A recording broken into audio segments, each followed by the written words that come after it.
John Lawson is a seasoned entrepreneur, e-commerce authority, and captivating speaker with over 2 decades of digital experience. His remarkable journey from high school dropout to industry titan has seen him orchestrate sales exceeding 8 figures in e-commerce and digital product. A sought-after speaker, John has graced esteemed stages worldwide in 13 countries, sharing invaluable insights with audiences from South by Southwest to the White House. His client roster includes corporate giants like Accenture, Amazon, and Verizon. As a best-selling author, speaker, and TSP business coach, John empowers entrepreneurs to thrive in the digital age. Committed to unlocking the potential of e-commerce, AI, and automation, John has remained a driving force in the industry for over 20 years, and I'm so pleased to have him as a guest today on Digital Marketing Stories. So let's not waste any more time. Let's get into today's episode.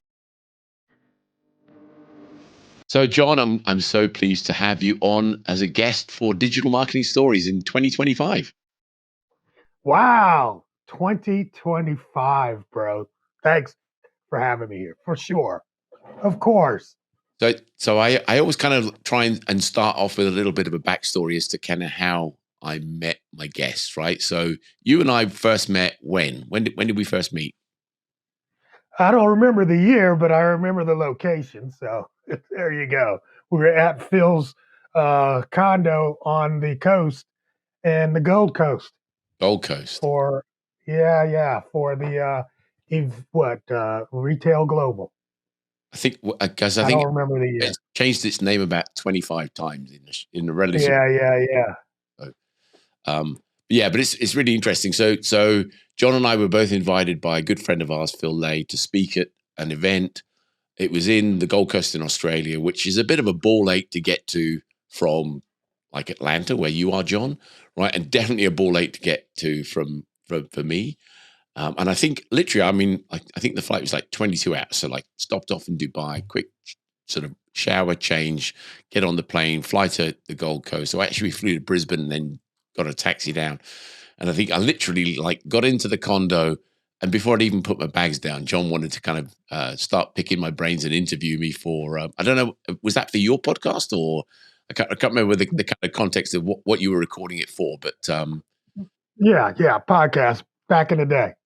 and we sat on the balcony and I spilled my guts for, I don't know, maybe 45 minutes or so on. And ever since then, we've been good friends, I guess we traveled the world a little bit, seen each other in various countries. And I've seen John present numerous occasions. He's a fantastic speaker. If you ever get the opportunity to kind of see him present, you really ought to, because he's such an entertaining and informative speaker, for sure. There you go. Entertaining and informative. So John, you're one of these guys. I don't know if you've reinvented yourself or just evolved multiple times, but every time I kind of talk to you, you're kind of doing something else, something new. You know, for the last, I guess, 12, 18 months or so, you've been like really deep in the weeds with AI. So talk to me a little bit about that. Yeah, I mean, I have a very short attention span. I get bored very quickly, right? And I'm always interested in technology, and technology constantly changes. And I got into my business, which at the early phases of it was an e-com business, but it was really an eBay business, right? Because eBay was e-com in the early days of what we call now, e-commerce. So, but it was my interest again in technology that brought me into e-commerce. So, from that, of course, I wrote the book about social media. Why? Because that was technology. And then here we are with AI. Why? It's technology. So it's really a through line for me in terms of whatever's, coming new online in tech. It has my attention, and I think that's one of the reasons why I like technology is because it constantly changes, and that way I don't get bored. So to maybe somebody externally, it looks like John's, reinventing or moving, and it's really not. It's just me following the technology trend and the wave as they come in. I just get so excited when new tech starts to take over, and there's a lot of opportunity for small business and individuals to level the playing field, and that really excites me. So what did you do? I'm always curious. What did you do before you got involved with e-commerce?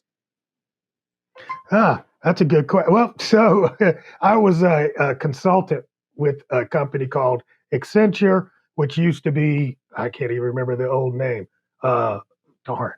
But anyway, it's Accenture now, so I did that. And prior to that, I was a computer operator. So I would sit in the room when they had these giant, computers that would take over the whole floor. I would sit in the room and operate that computer. So I've been into tech all my life, honestly. I mean, I'm sure, you probably remember back in the day when we had like the TRS 80 computers and things like that. I was always into it. So my career definitely has always been in technology. And you obviously got involved with eBay. What was it that attracted you to eBay at the time? Oh my gosh, man. So, um, uh, here's the origin story, right? So I was at a job. I was working. I remember I was working with IBM, and uh, I had just moved to Atlanta, and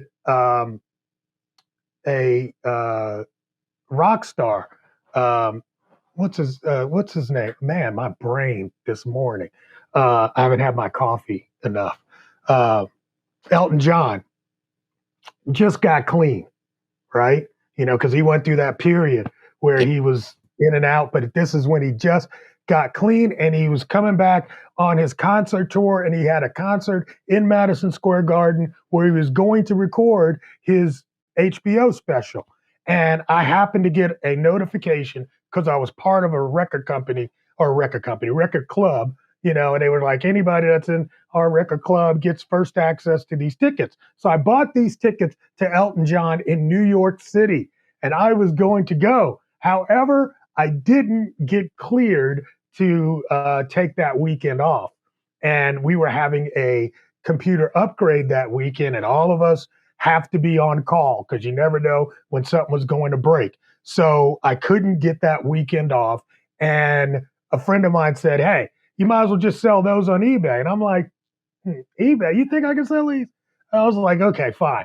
I'll put them on eBay. Started it off at, I think, $99 because, you didn't want to do it too high, but I wanted to get some of my money back. And this is mid 90s. So just to kind of this is before, the days of Beyonce and Taylor Swift charging $1 million for tickets, But these were the most expensive tickets I had ever paid for. I think they were like $250 for the pair, but that seemed like a lot back then. So, at any rate, I put these on eBay, and I let it run for a week, and it got up to like $125 Wow. until 1 hour before, and nobody had told me. 1 hour before it ends, that's when the action starts, and I start watching this thing go up and up and up, and I was like, "Oh my god!" And I ended up selling those tickets for like $850 for the pair, right? And I was hooked. I was like, "Oh shit!" I just made 600 bucks just by buying something and flipping it on eBay, and that was the catalyst for me. It's like, what else can I sell on Yeah. eBay? And that's how I got started. Yeah, it's funny. Like I think when you look at it, I mean, like here in the UK, we have like rag and bone men that used to exist in the past, where they would drive around in a sort of cart with a horse in front of it, going around and basically collecting people's junk, right? And they would take it away. They would give them a small amount of money and then go and sell it, right? So now it's sort of like it's evolved, and there's still that. I mean, you still have a huge amount of waste management companies that will kind of come and burn all the metal off things and all the copper and break it all down into the various components. And it's always fascinated me as to what you consider to be junk, other people to be consider to be treasure. So, Absolutely. and I guess You that's know what, that the business of arbitrage is always there. It's always there. It's in so many different, and that same concept, you know, uh, I took to the next level. So I never did used stuff. I always did new, you know. But when I found places to get new retail, wholesale items and sell it at retail, I was like, dude, this is great.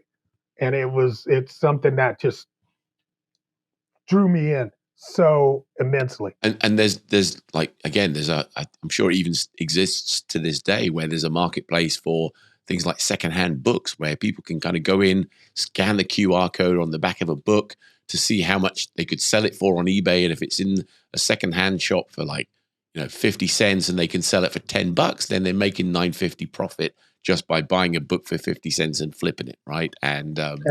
as you say, arbitrage is kind of, it's something that, I built a reasonably successful business on the back of, buying and selling traffic, right? So I'd buy from one source Yep.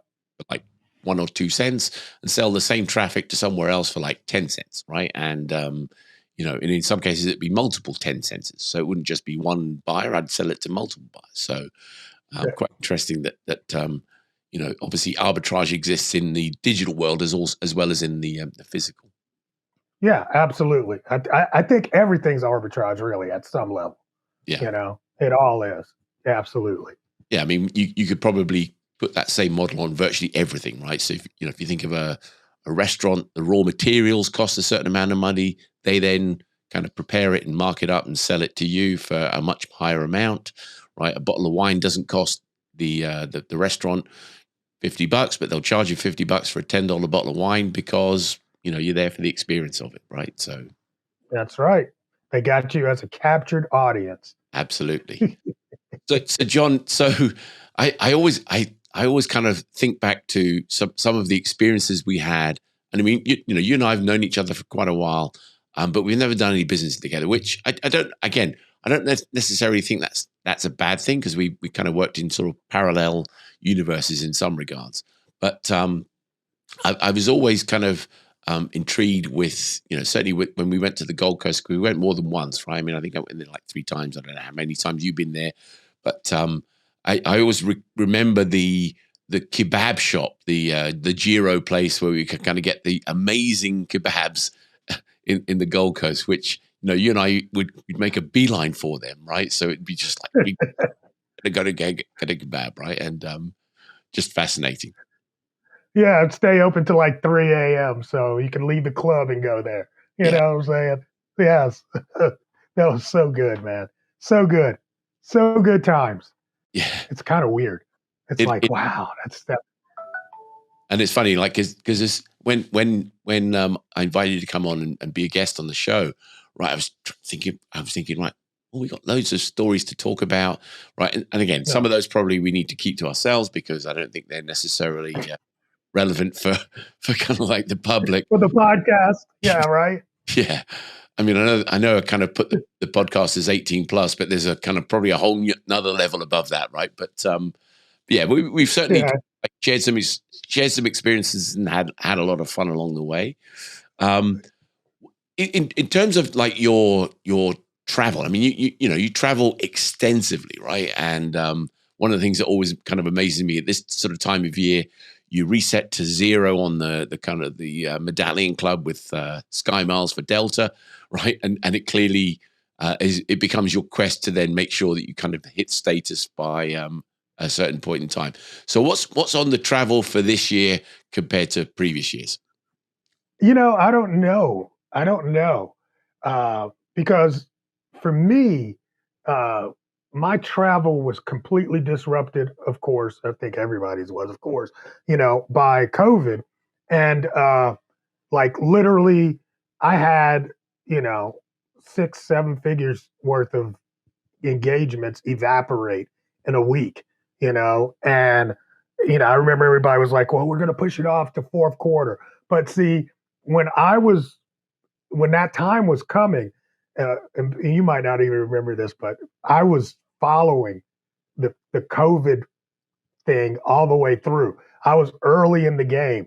And I remember I was doing this podcast, and every day I was watching the COVID numbers, and every day I would go online live and talk about this virus that was starting in China, right? And so, and I watched it close down different countries and travel, and then I was like, it's going to hit America, y'all, and when it hits, it's going to shut everything down. And of course, it did. It shut down the world. And I I mean, didn't know what I was going to do. I Yeah, nearly tell it. stranded. Talk. I nearly got stranded in the States when COVID happened because I was there, and I was literally. I think I caught the second to last flight out of Orlando Airport back to the UK. Otherwise, I'd have been stuck. There would have been no You'd have chance been of stuck. getting.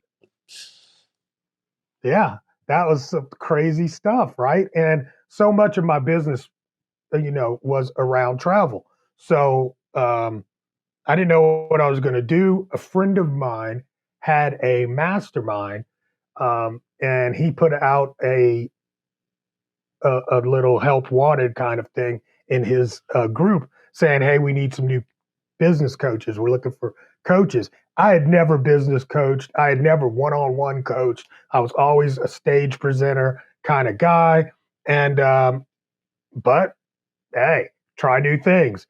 And so I took that position, and I've literally been doing that for the last 4 years, and it it has been my steady, and I do still dibble and dabble with travel to get on stage and things like that for the last 4 years, but mostly I haven't done a whole lot of that.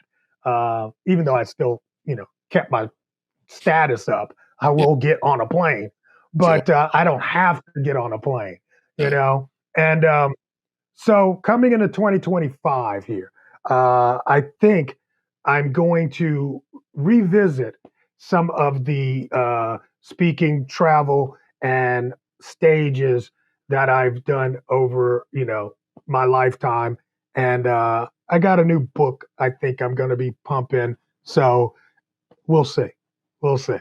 Yeah, I mean, I always find it's kind of interesting. I think a lot of people aspirationally want to stand on stage and speak, right? Because they think it'll be good for their personal brand and everything else. And, generally speaking, there are a small number of people that break through into headlining, keynoting, people like yourself, right? Like, but most people stand on stage, present, that's it. They kind of tend not to do it again.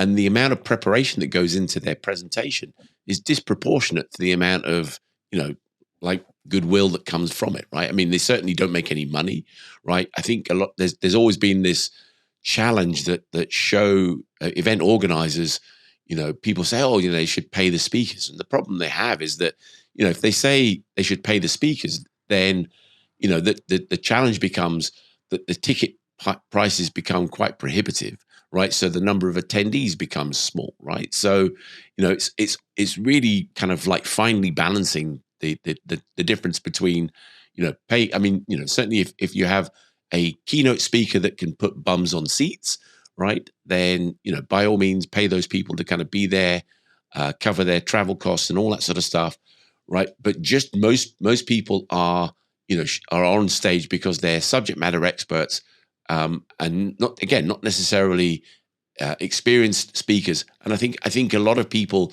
are still trying to kind of get on stage because they think it's going to be a good lift up for them. Right. I don't necessarily think, certainly, it didn't add a lot of value to my career. For me, it was more about going to an event and and helping share some of my knowledge with the people that were in the audience. I certainly didn't go there with a view that I'm going to make a ton of money from this and everything else.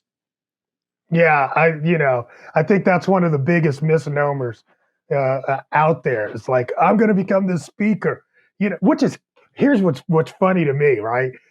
Because just thinking about the speaking game, and you'll appreciate this, is because now everybody wants to be a TEDx speaker, and I'm like, y'all know, they don't pay shit. Y'all understand? Yeah, Nobody's making anything, but this is like all of a sudden everybody wants to be a TEDx for what? I don't get it. yeah. I never understand that. But it has some cachet that you get to be, the center of attention for an hour, 90 minutes, whatever. You come off stage, people shake your hand. Oh, that was good. You might sell a few books. You might book a couple of, clients from it, but this idea of being, a 20,000, 50,000, $100,000 speaker. I mean, you've got to have, you've got to be Gary Vaynerchuk kind of thing where you've done the best-selling book kind of vibe and put in the work for many years to even get to that kind of level where, like you said, people will come just because you're on the bill, And and it's that's very rare. so people like Gary. I mean, I know that Gary does, or historically, he's done a lot of keynoting at events, right? And my understanding, and again, people can correct me if they think I'm wrong, but my understanding is he's in the sort of six-figure range in terms of the fees that he charges, and I think that's great, right? And were it that he did like 3 or 4 of those a year, fantastic. It's great for for the people that get to attend, but because he spoke at so many events historically, right, it became to the point where people go, "I had my picture taken with Gary," and everyone's like, "Well, everyone's had their picture taken with Gary because he's been out pimping himself so wide and ten and yes, I years mean, now. yeah, and again, I love watching him present, right? So there's definitely no harm in kind of him going up on stage, but I don't necessarily think he's coming up with brand new stuff that nobody has ever heard of before, right? That justify that kind of fee for an event kind of that frequently as it used to be. Yeah, I don't. I mean, at this point, you need to be on TV, and to get those kind of numbers. I get it if you're on the Dragon tank, or what do they call it where you are? Because Dragons I know we got the Shark Tank. Dragon's Den, Shark Tank, Dragon's Den.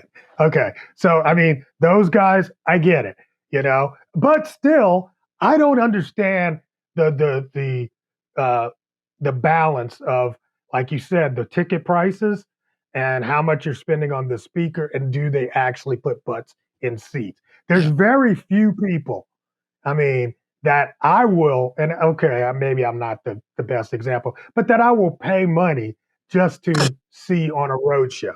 You yeah, know, it's like, and plus everything they say, you can see on a YouTube video these days. So it's just weird where we are in the speaking game, and that's why I think, for me, I got saved from myself in 2020 by it having to evaporate. I had to make a quick change. And I don't know if I probably maybe would have died a slow death as events kind of transition from having paid speakers to, everybody. Now everybody wants to speak on stage for free. yeah, So yeah. how are they going to pay you? Obviously, It's like, pre-pandemic, I mean, I think I was carrying a lot more weight than I am now. I put a bit on over Christmas, but that's going to come off. But I was definitely carrying a lot more weight. I had some real health issues that kind of made travel so tiring on me. I mean, it was just like horrible. I hated going, to the point where I think the last event that Phil invited me to speak at, I was physically just so unwell. I couldn't oh think, man. I couldn't bear the thought of getting on a plane for 22 hours to go to the Gold Coast. And I just said, look, I'm going to have to kind of to bail and sort my health out, right? So I did. I mean, I kind of took some steps to kind of fix that, and it was probably the right thing to do. And in some respects, Absolutely. when COVID happened, right, it was the best thing that happened, because at that point in time, I started to go and exercise, because I hadn't exercised for years and years and years, right? So, our prime minister at the time, Boris Johnson, said, you can go out and exercise for an hour a day. And I'm like, well, I'm going to do that, right? Because otherwise I'm just going to be 24/7 in the house all day, every day. I had 2 small grandchildren staying with us at the time, right? So it was kind of like driving. I mean, I love them to pieces, but they would drive me a bit mad, right? Because it was 24/7. And I just thought, for an hour a day, I could go 24/7. and get a bit of headspace and, clear the air a bit. And it was really, really beneficial for me to be able to go and do that walking. And I just, I started walking again this year. I hadn't done it for a while. I skipped it in 2023. And I realized first few days of doing this year, I realized just how much I enjoyed it. So I'll be back Awesome. On the trail, man. on the trail. So John, it would be remiss of me to kind of have you on and not talk about AI. So you, as you mentioned, like you've kind of reinvented yourself many times to get to where you are now. What do you see the kind of the big things in AI in terms of what are you most excited about with it? Dude, the scope of it, you know. I don't know. Maybe this is new to somebody, so I'll say it. But I think AI is a platform. It's a shift in a platform. The last major platform shift we had was this thing, right? And if you remember, the iPhone comes out because we had phones before that, but the iPhone comes out and it became a shift as a platform where everybody started developing for the iPhone. If you remember the first one, maybe 2 years, it was the hot topic. You would get on, you go to event or on stages, and people would talk about being a mobile first company, or we have a new mobile version of this. Everything was mobile, mobile, mobile. But here we are today, and nobody talks about being mobile because that's the baseline. I mean, if you're not mobile, you're missing 60% of all consumer activity. I mean, in terms of e-commerce. Um, so you have to be mobile. I think right now that's where we are with AI. We're in this first, the honeymoon phase. Everything. Oh, this is an AI, and we use AI, and oh, this is, and that's cute and all that kind of shit. But I mean, ultimately, it's going to be the baseline. It's the platform that everything is going to have inside of it. So what does that mean? Well, what that means is we have intelligence. It's artificial intelligence, and we're on the on the path to finding super intelligence. That's what we're funding right now, is super intelligence that's beyond anything that human intelligence can produce. And what does that mean? How does that change everything? I don't know yet. I don't think we all know. But we're talking about it. We're making predictions about it. But I don't think the implication of how it's going to fundamentally change everything, similar to the way the cell phone changed everything, AI is going to do that, but it's going to do that way more, way faster. And we're going to have intelligence over top of everything. And what does that mean for us in humanity? I think this idea of, it taking all of our jobs, yeah, I'm not feeling that. I feel like that's a little science fiction kind I of vibe. take my Because, yeah, go ahead. absolutely go. It's yours. Have it. I'm just going to go Yeah, you can have mine. right. I'm going to go chill, you know? But I think there will be some elements of that. Uh, But if you go back to, like we say, like, I was a kid of the 80s, we would think that, or we thought when we saw the personal computer come, that it was going to transform our lives in such a manner that we won't have to do as much and that we'd work maybe a 10 or 20-hour work week, when in reality, it made us work a 60-hour work week. I mean, so I don't see AI necessarily doing that. It will free up our human time to maybe focus in on more of the revenue generating portions of our businesses. And we don't have to do all the, you know, I don't have to manage my calendar. I don't have to write blog posts all day, all Yeah. those kinds of things. I see that really taking over a lot of those menial tasks.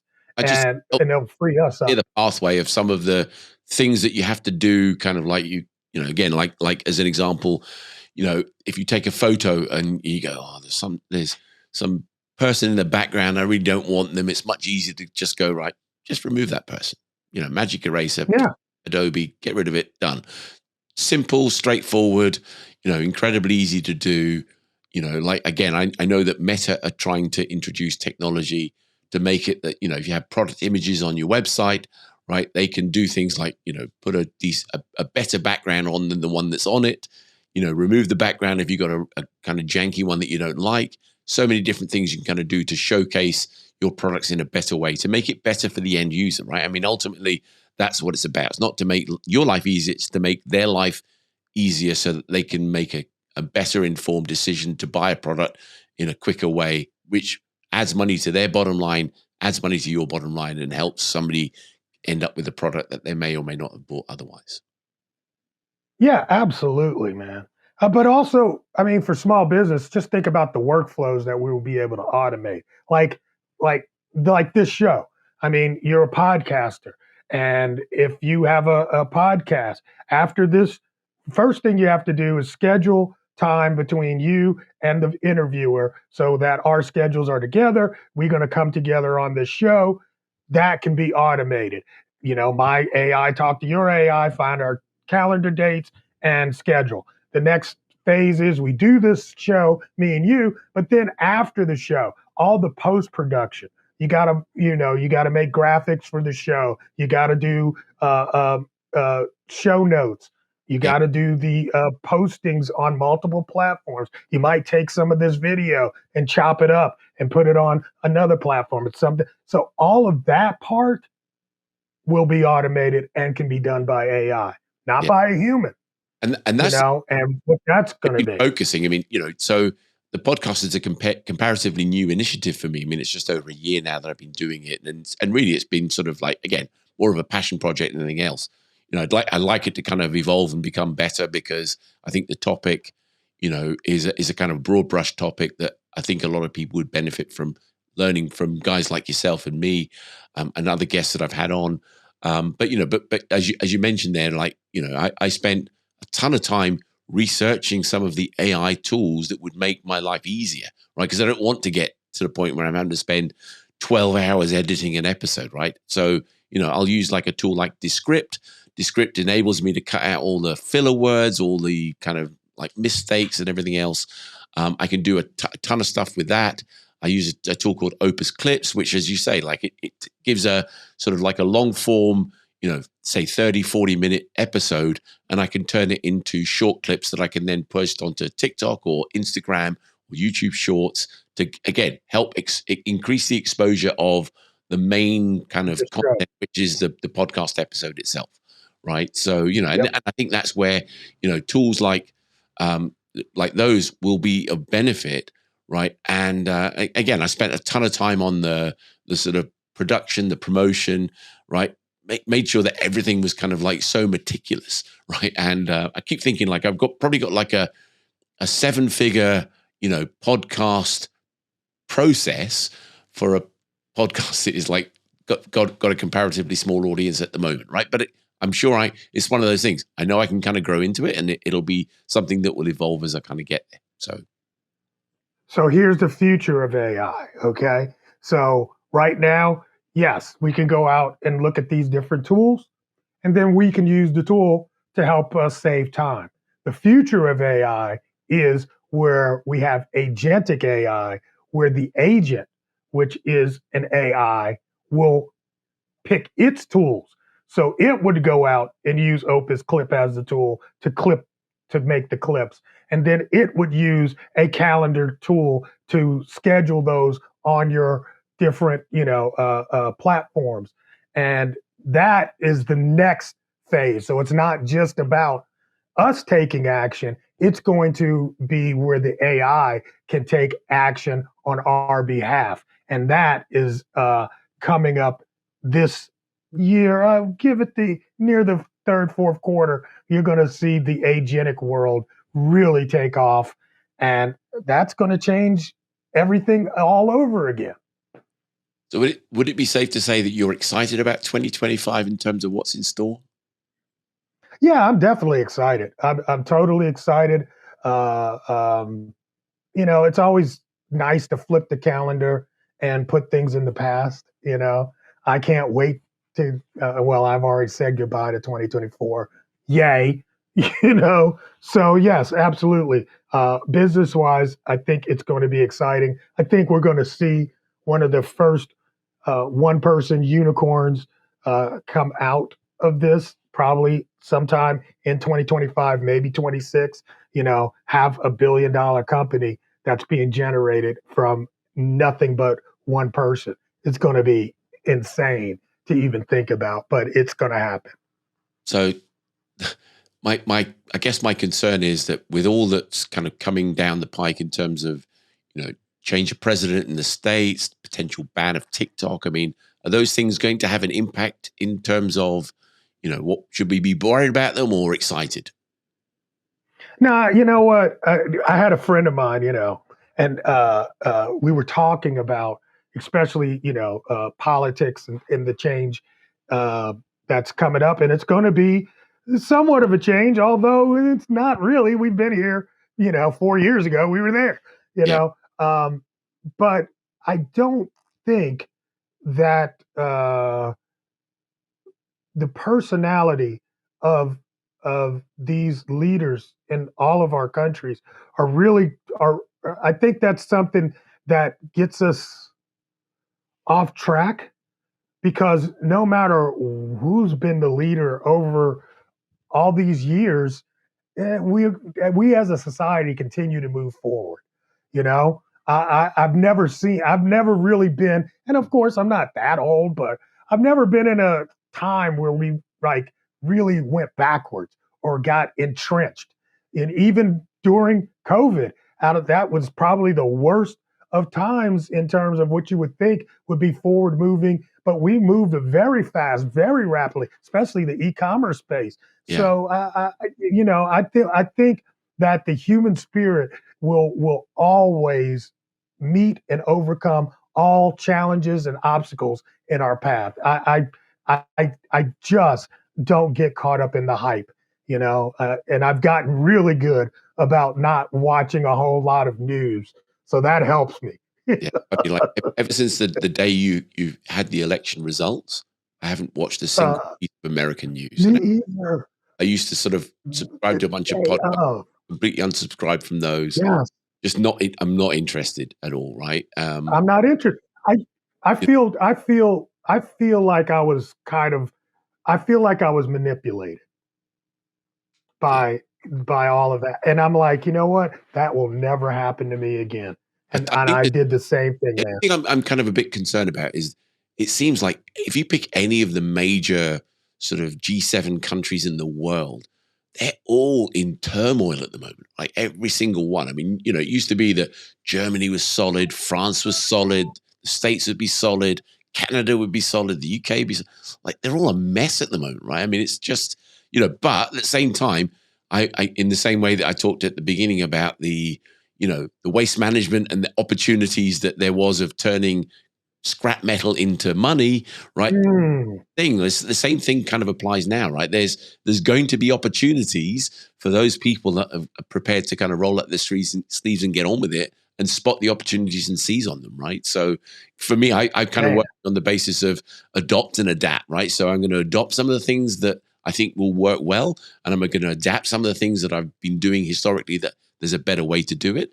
And I think that will put me in decent sort of shape for 2025. And one of the things I'm doing is I'm Mm, definitely traveling a lot less, right? I'll miss my friends if I don't sort yeah. of get to go to events, but I'm trying to be mindful about the number of times I'm away from home and everything else. Focus. It's yeah, I just think it's important to kind of try and get some focus for the next year or so and see how we go from there. Uh, Bro, you nail on the head right there. I'm so right there with you. Exactly in that same kind of vibe. Yeah. There's so much opportunity that's about to come up. And you I, got to be aware and awake yeah. And if I miss my friends so much, I'll just get on a plane and I'll go and have a and vacation, go. go and hang out with them. Yep. have a That's business, the key. right? So I can just go and hang out with people. So Right. It's like I don't want to have to be on a plane. I just get on a plane when I want to be on a plane. So, John, I would love to have you on as a guest in future episodes when we can kind of talk a little bit about some of the things you talked about and how they became a reality. But for now, I'm going to thank you for being such a phenomenal guest on today's episode of Digital Marketing Stories. And we'll speak to every one of you on the next episode of this particular show. Take care. Bye for now. Peace.